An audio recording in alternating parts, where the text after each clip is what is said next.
Сәлем достар, бүгін өте ерекше пеште пісетін ас дайындаймыз. Бірінші қамырын елеп аламыз. Оның ұнымыздың үстіне ерітілген сары майымызды, тұзымызды және жылы суымызды құйып, жұмсақ қамыр елеп аламыз. Қамырымызды қойып қоямыз. Енді етімізге кірісеміз. Тауық төс етін 4 бұрыштетіп майдалап турап аламыз. Ыдысымызға орналастырып, пиязымызды да майдалап турап аламыз. Ыдысымызға салып, сәбізімізді ортасынан бір бөліп, майдалап кесеміз. Барлығын ыдысымызға орналастырамыз және картоплымызды да сол көлемде кесіп, ыдысымызға саламыз.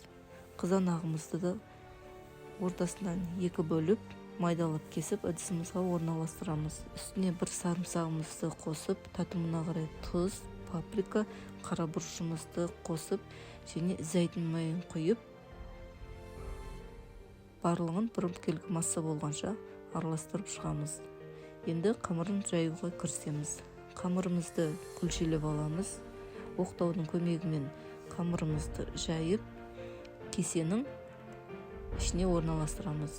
Видеода көрсетілгендей ішін толтырамыз.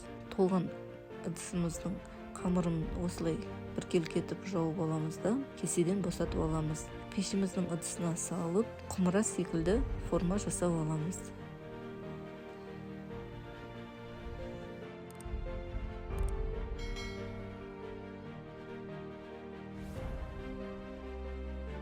Алдын ала қысып тұрған 180 градус пешімізге 45 минутқа қойып, асымызды пісіріп аламыз.